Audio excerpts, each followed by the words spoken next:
The false step claimed another Achilles this week as Mets right-handed pitcher Griffin went down while reacting to a ground ball. Let's break this down. Canning is a right-handed pitcher, which means there is strong biomechanics rationale for why he might have developed chronic Achilles tendinopathy on that left stride or plant side. Let's discuss how this occurs and why it likely played a role in what we saw. Starting with the wind-up and leg lift phase, the left leg lifts into stride while weight remains on the drive leg on the right side. Moving into the stride phase, the left leg moves forward through the air in preparation for foot plant. There's no direct Achilles load yet, but this sets up the upcoming eccentric load during the foot plant, aka the stride foot contact phase. The left foot lands on the mound, often with the left heel and simultaneously the midfoot contacting the slope first to absorb body momentum and brace for trunk rotation. The left Achilles tendon is now under high eccentric stretch tension. This force tends to concentrate at the mid-substance or middle area of the Achilles, where the tendon is biomechanically most vulnerable to degeneration. During trunk rotation and arm acceleration, the torso rapidly rotates to deliver the pitch. The left foot remains planted to stabilize the lower half. The Achilles continues to act isometrically, resisting collapse while the rest of the body unwinds over it. The follow-through and deceleration phase occurs after the ball release. The body continues to move forward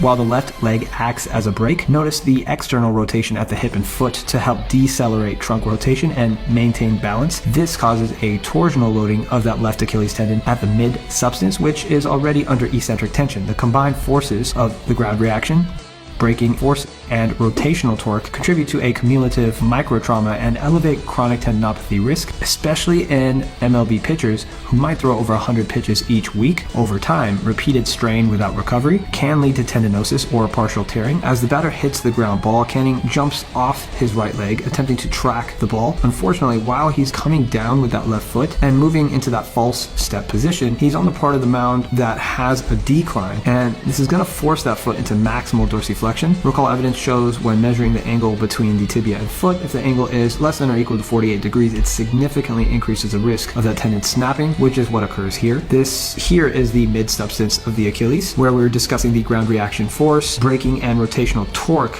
contributes to microtrauma. The area about 2 to 6 centimeters above the insertion point is the most common site for Achilles injuries because it has the poorest blood supply compared to the other parts of the tendon. This also means that it takes longer to heal. MLB data suggests a 9 to 14-month return to play timeline from surgery. Stay tuned for part 3 of our Achilles tendon rupture series that will drop sometime next week, where we will discuss recovery and prevention in detail. Wishing Griffin Canning a safe and speedy recovery.